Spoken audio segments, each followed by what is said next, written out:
안녕하세요. 시험관 포기하지 않으면 성공한다 는 믿음을 가지고 꾸준히 진행을 해서 3주 후에 출산을 앞두고 있는 예비 엄마입니다. 45살에 첫애 출산이라서 너무 걱정도 많이 되고 긴장도 많이 되는데요. 아기가 태어나면 읽어주려고 미리 준비했던 책을 아기에게 읽어주거나 클래식을 듣거나 하면서 마음을 안정시키고 있고요. 최근에는 유튜브를 시작하면서 정신을 다른 데 집중시킬 수 있으니까 그나마 걱정이 좀 덜어지더라고요. 그래서 조금 더 편안한 시간을 보내고 있는 것 같습니다. 저는 42살에 결혼을 해서 6개월이 지나도 아기가 안 생기길래 병원을 한번 찾아가 봤거든요. 분명 결혼 전에 건강검진을 했을 때는 별 이상이 없었다고 분명히 나왔는데 시험관 전문 병원에 가서 다시 검진을 하니 제가 자궁 내막증이 있다고 하는 겁니다. 그때 당시 병원에서는 일단 시험관을 하고 나중에 아기를 출산할 때 제왕절개를 해서 자궁 내막증 자체를 같이 제거를 하는 방향으로 이야기를 하셨거든요. 그런데 초음파를 잘 본다는 또 다른 병원에 가서 한 번 더 검진을 받았을 때 지금 태어나지 않은 아기가 중요한 게 아니라 제 몸이 더 중요하다고 수술이 급하다고 해서 일단 수술을 먼저 하게 됐습니다. 자궁 내막증은 수술 후에 재발을 막기 위해서 짧게는 6개월에서 2, 3년까지 호르몬제를 먹게 되는데요. 어차피 재발을 막기 위해서 생리를 안 하는 게 가장 좋다고 해서 저는 짧은 기간인 6개월까지만 약을 먹고 그 뒤부터는 임신을 하기 위해서 시험관에 더 몰입하게 됐습니다. 43살 여름부터 시작을 해서 44살인 작년 늦가을에 임신을 성공했기 때문에 시험관을 한 기간은 한 1년 반 정도가 되는 것 같고요. 저처럼 고령의 난소 나이도 많고 난자질도 많이 저하된 상태에서 이렇게 1년 반 안에 임신을 했다는 게 정말 기적같이 느껴집니다. 여러분도 포기하지 마시고 꼭 예쁜 아기를 만나기 위해서 끝까지 노력하셨으면 좋겠습니다. 제가 시험관을 하려고 본격적으로 마음을 먹고 찾아갔던 첫 번째 병원에서는요, 2번의 과배란을 했었는데요. 첫 번째 과배란에서는 적당한 크기의 난자 하나와 자잘한 난자가 2개가 더 있었습니다. 그런데 막상 채취하려고 당일 침대에 누웠는데 배란이 다 됐다는 거예요. 정말 충격적이었어요. 첫 시도기도 했고 저도 남들처럼 시험관 1차에서 성공하고 싶다는 그런 마음도 좀 있었기 때문에 더 충격으로 다가왔던 것 같습니다.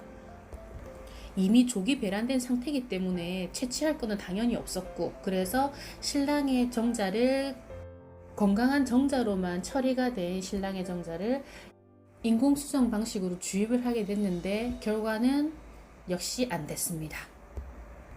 선생님도 원망도 너무 많이 됐고 실망도 너무 많이 돼서 당장 병원을 바꾸고 싶은 마음도 있었지만, 그래도 첫 번째니까 잘하는 선생님이라고 하니까 그래도 한 번 더 믿고 진행해 보기로 했고요. 그래서 2번째 과배란에서도 적당한 크기 하나, 작은 거 하나 이렇게 난자가 나왔습니다.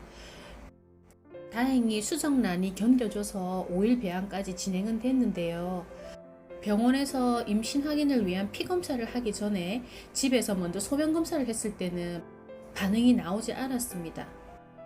하지만 병원에서 피검사가 가장 정확하기 때문에 피검사를 해봤더니 수치가 100 이상이 나와야 되는데 그때 당시 제 수치가 16 정도였던 것 같습니다.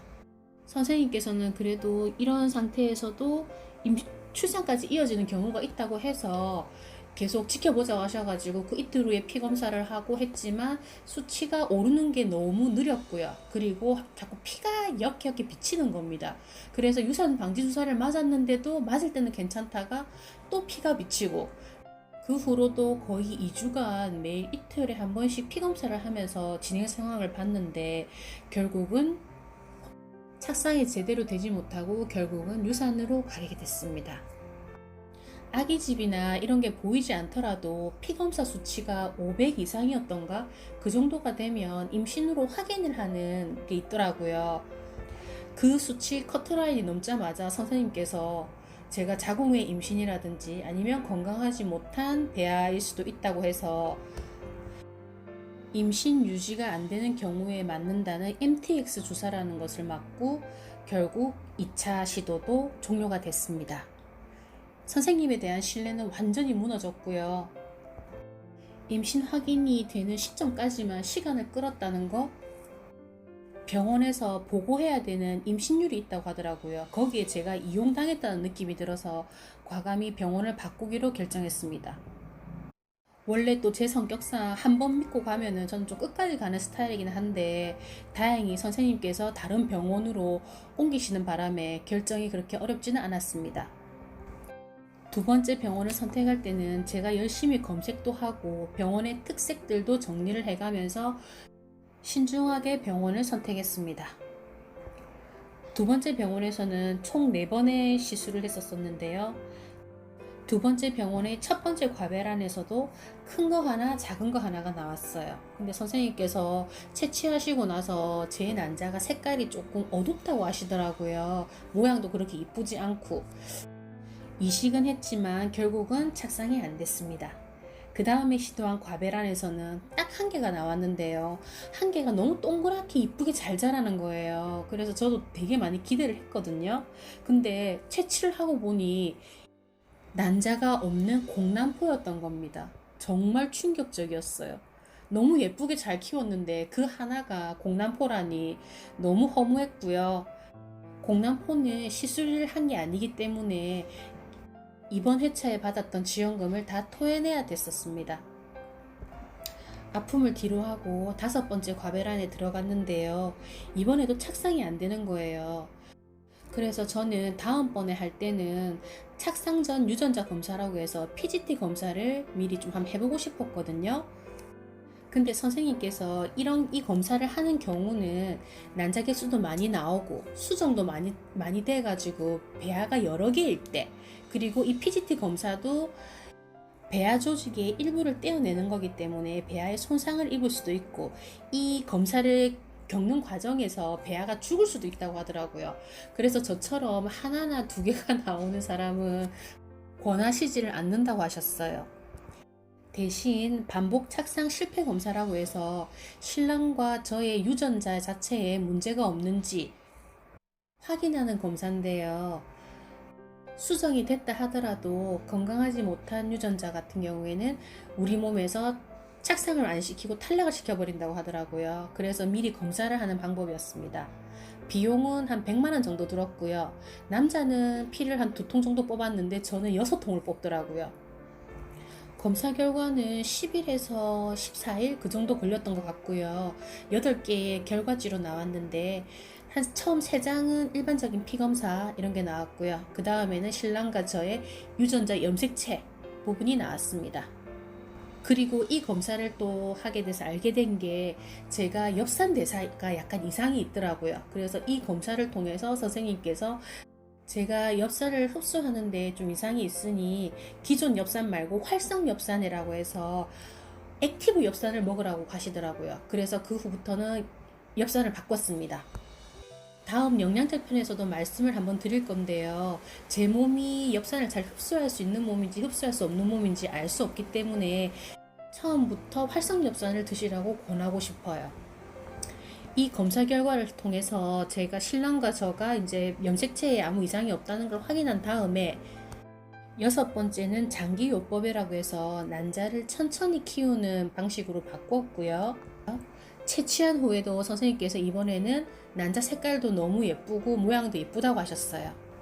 수정란을 5일 배양으로 2개를 키워냈고요. 이식을 할 때는 우리 신체는 한 번에 한 태아만 가지게끔 몸이 설계가 되어 있기도 하고, 저같이 고령인 경우에 쌍둥이를 임신해버리면 임신 중독증이라든지 여러 가지 부작용이 많다고 일단 하나만 이식하자고 하셨어요.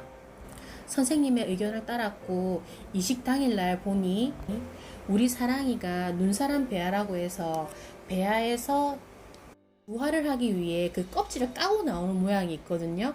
그게 딱 눈사람처럼 생겼어요. 그래서 이 눈사람 모양 배아를 처음 만났고 우리 사랑이를 품게 되었습니다.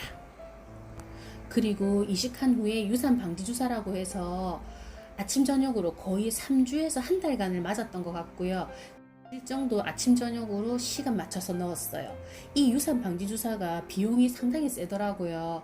그래서 반복 착상 실패 검사를 한 후에 부부간의 몸에 별 이상이 없다면 선생님께서 과감하게 이것을 시도해 보시는 것 같아요.